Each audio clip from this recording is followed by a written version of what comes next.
terbit. Betul nggak? Lagi di Jakarta kan matahari terbit kurang-kurang ya. Kealangan polusi. Polusi udah banyak banget. Apalagi orang hujan kayak sekarang nih, Masya Allah. Jadi saya bilang, ya Allah kasih kepada saya pemandangan terbitnya matahari yang paling indah, di tempat yang paling indah. Sebab saya ingin melihat pemandangan matahari indah sambil aku dapat berdecak kagum dengan keagungan ciptaanmu dan keindahan ciptaanmu ya Allah. Itu. Tapi saya juga gak kepengen ya Allah pergi ngeliat mataharinya pakai melanggar syariatmu. Misalnya diboncengin tukang gojek. Melanggar syariat Allah. Ayo yang suka pergi ke pengajian naik gojek.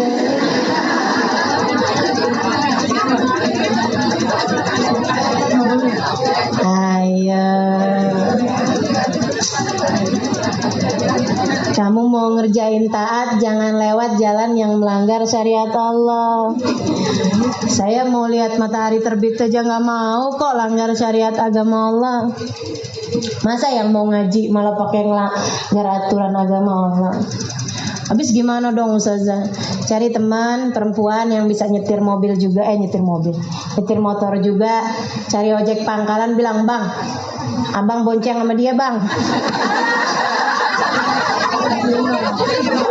Sama sesama tukang ojek, motornya yang satu gitu pinjem bang, tapi di jalan bareng bang, kali tihan.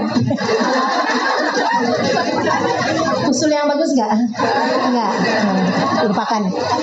Silakan pikirkan usul-usul yang lain ya, ide-ide yang lain. Baik teman-teman sekalian, akhirnya kemudian saya sih cuma lagi mau cerita aja ya, bahwa nggak di mana, Tuhan itu satu.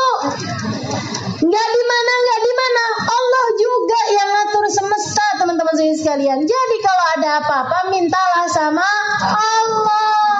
Untuk segala sulitmu, untuk segala harapmu, untuk segala cita-citamu, untuk segala maumu, untuk segala yang kamu gak kepengenin, semuanya aturkan kepada Allah Subhanahu wa ta'ala, agar dia mengaturkannya dengan cara yang terbaik. Jadi saya mau ngelihat matahari terbit pada waktunya, tentu saja dikasih yang paling indah, kan Allah yang punya mataharinya. Betul nggak? Kita kan nggak bisa ngatur-ngatur gitu. Saudara sekalian, tapi saya maunya yang nggak mau pakai yang melanggar aturan agama Allah. Habis itu saya baca Fatihah. Fatihah. Gimana nih Ustazah? Turun, saya bilang. Turunlah saya dari jeep tersebut. Begitu saya turun, saya disamperin. Gojek. Perempuan. Saya bilang, tunggu sebentar, kamu bisa bawa kita ke tempat naik melihat matahari terbit? Iya. Yang bawa siapa? Saya. Oh ya udah kalau gitu saya naik deh.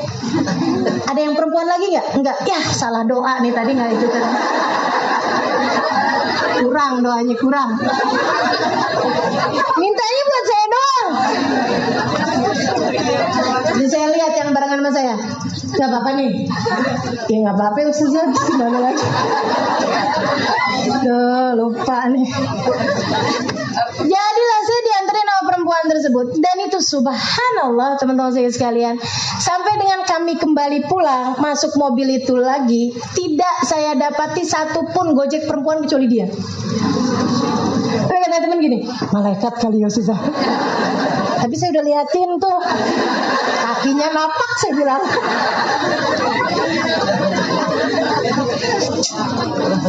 Jadi teman-teman saya sekalian, nggak di mana, Tuhan adalah Allah. Tuhan adalah Allah. Nggak di mana. Nabi kita adalah Nabi Sallallahu alaihi wa ala alihi wa sahbihi. Satu hari, wah ini kalau cerita beginian nggak kelar-kelar nih. Cerita pengalaman kehidupan bepergian kemana-mana. Satu hari teman-teman sekalian, Allah izinkan, bihamdillah, alhamdulillahirabbil alamin, saya mendampingi perjalanan ziarah Habib Zain bin Smith Madinah bersama dengan yang mulia istri beliau Hubabah Maryam almarhumah yang sudah meninggal dunia berapa tahun yang silam. Jadi sekalian, jadilah saya ceritanya hari itu supir, sampingnya Habib Zain, saya pas di belakang Habib Zain, samping saya Hubabah Maryam, kemudian ada sampingnya lagi adik dari Habib Zain bin Smith, Hubabah Aisyun namanya, Hubabah Aisyah. Berangkatlah kita berziarah. Kita berangkat habis subuh, pergi ke beberapa kota, bahkan lintas provinsi, lintas kabupaten lah ya kalau di kita ya, di negeri Yaman. Di Yaman ceritanya. Itu berangkat dari pagi habis subuh. Kan kita belum sarapan, belum apa-apa. Sampai siang, sampai malam, sampai sore. Itu Habib Zain enggak ada kasih kita turun buat makan. Sampai Hubabah itu setengah ngomel sama Habib Zain. Habib Zain, kamu mesti ingat, kau harus ingat Habib Zain, kita nih nggak pergi berdua aja, kita bawa orang juga, maksudnya bawa saya gitu. Kita nggak turun makan dulu nih kemana gitu, apalagi pas lewatin restoran. Ya Allah, kadang-kadang kan keciuman baunya. Daging goreng enak banget. Lewatin doang. Dan itu teman-teman sekalian, keajaiban memang ya, subhanallah. Keajaiban, karamah yang saya lihat dalam kehidupan saya dengan mata telinga saya sendiri. Ada ternyata hamba-hamba terkasih di sisi Allah Subhanahu wa taala. Dari awal naik mobil, saya saksinya, sampai turun lagi di waktu sore, nyampe di waktu malam kami sana, lidahnya tidak berhenti dari zikrullah. Mungkin kalau saya nggak dengar sendiri dengan telinga saya nggak percaya kali. Tapi ternyata ada. Saya dengerin aja, Habib Zain lagi baca apa sih? Pagi-pagi kan, Abdul Latif, Yasin, Kahfi, bukan hari Jumat juga. Ini, terus habis itu, dikit la ilaha illallah nih, nggak tahu tuh berapa ribu, berapa puluh ribu dikiran la ilaha illallah aja kayak nggak kelar-kelar gitu. Sampai nanti kalau udah nyampe ke tempat ziarah, beliau pimpin kita ziarah, baca Yasin apa segala macam, dah tahlil semua, jalan lagi, berangkat lagi. Sepanjang jalan zikir, sepanjang ini zikir. Habib Zain, kalau Hubabah Maryam, setiap kali turun beliau akan nyari orang-orang untuk beliau sedekahkan. Saya bilang, ini suami istri, apa enggak surga begitu datang ke negeri akhirat, beliau begitu datang ke negeri akhirat, pastilah surga sangat rindu pada mereka. Saya lihat Habib Zain, Hubabah Maryam, itu adalah tipe orang-orang yang pasti dirindukan surga. Sambil saya ngelihat diri saya sendiri dan pengen muntah, pengen ngeludahin. Dan kamu Halimah, kamu pikir orang seperti kamu dirindukan surga? Kagak ada pantas-pantasnya. Jadi saya cuman, alhamdulillah hari ini saya diizinkan Allah untuk dapat bersama dengan mereka. Ya udah deh, biar ketarik-tarik juga nggak apa-apa. Yang penting bisa masuk surga Allah Subhanahu wa taala. Saya mintanya biar pegangan sama ujung baju juga nggak apa-apa, pegangan sama ujung rida juga nggak apa-apa. Pokoknya yang penting bisa ikut ke bawah sama mereka menuju surga Allah Subhanahu wa taala. Yang satu zikir nggak selesai-selesai, yang satu yang dicari orang-orang yang nggak mampu untuk beliau bersedekah kepada mereka. Masya Allah, terus surga pastilah sangat rindu kepada mereka itu.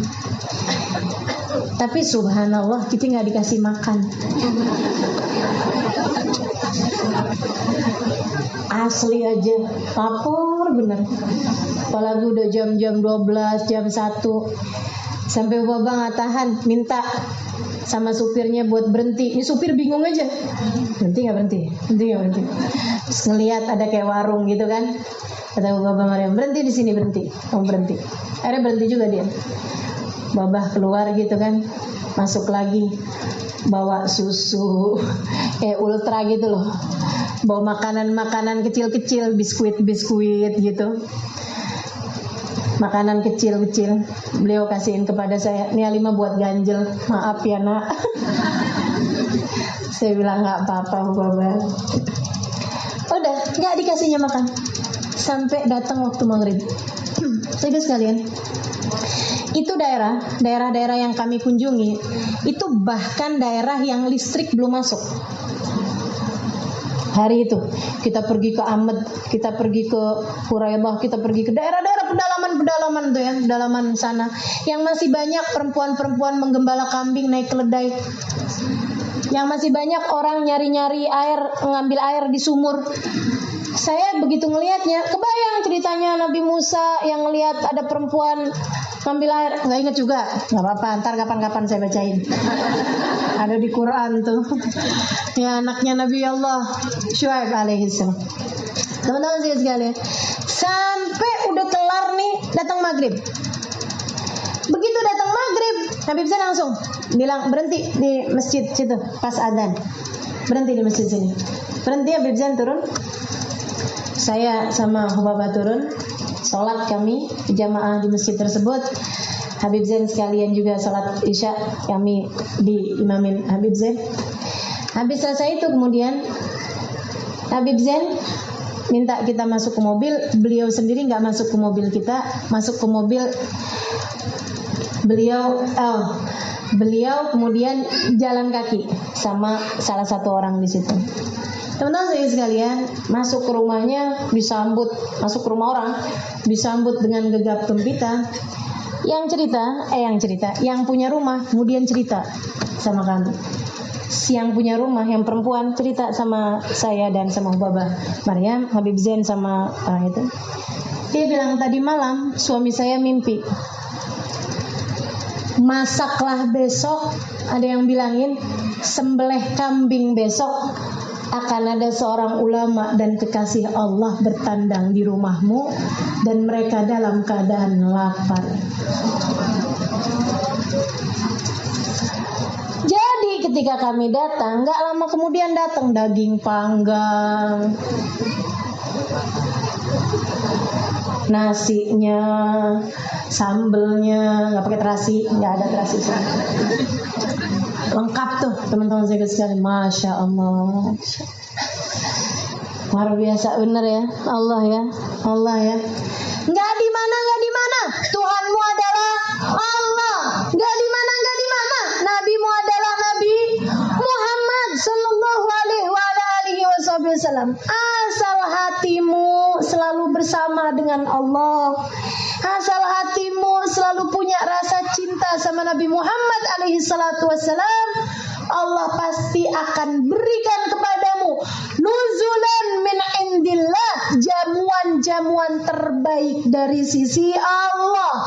Kamu hanya perlu menjadi orang-orang yang lakinil ladina taqaw rabbahum lahum jannatun tajri min tahtihal anhar khalidina fiha nuzulan min indillah. Jadilah bertakwa, disiapkan bagimu jamuan di akhirat sana berupa surga.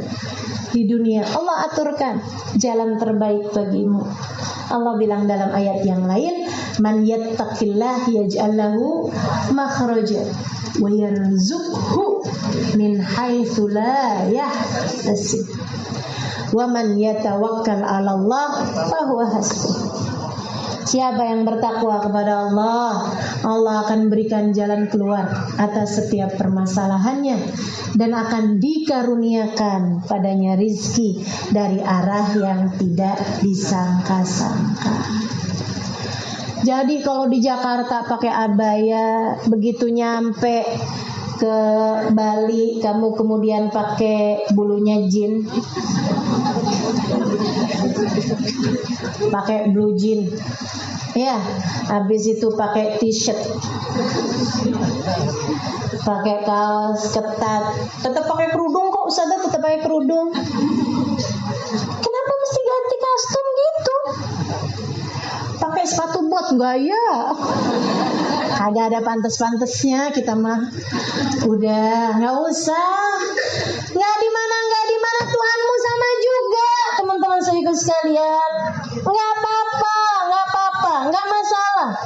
Jadilah dirimu yang hambanya Allah, dan pergi kemanapun nggak usah takut. Sebab dimanapun saja kamu berada, maka semua bumi dan seisinya miliknya Allah Subhanahu. Kalau di sini rapi bener, Jakarta. Pas giliran jalan-jalan sama cowoknya, carinya di luar kota, biar kagak ada yang kenal. Gak ada yang kenal, memang gak ada yang kenal, teman-teman sekalian. Tapi Allah kenal. Gak ada yang lihat, tapi Allah lihat. Gak ada yang dengar saat kamu bisik-bisik sama pacar kamu, sayang. Gak ada yang dengar, tapi Allah dengar.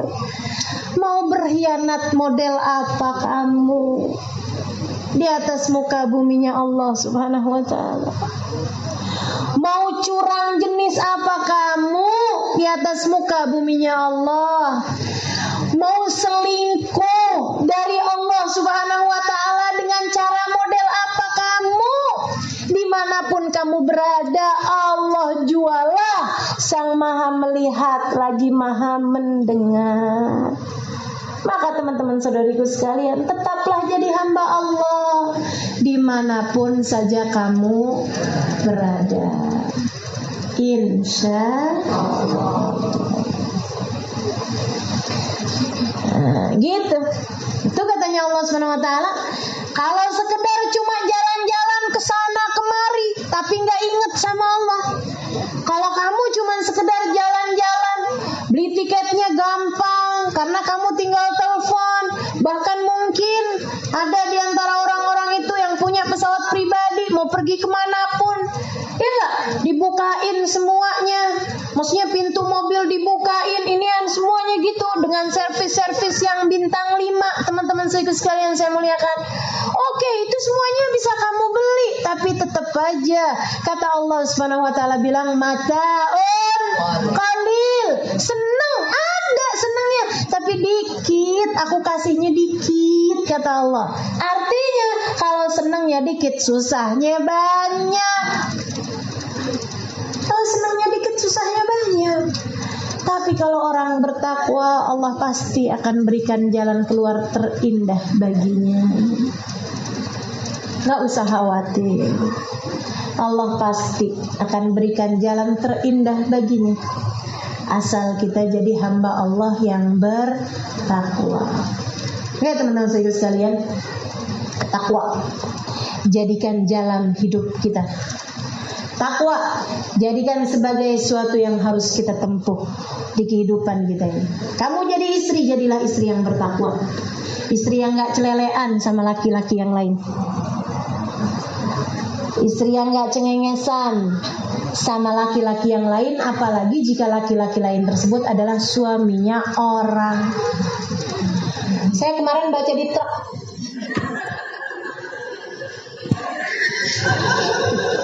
nah kan suka jalan-jalan, jadi suka kelihatan truk itu loh.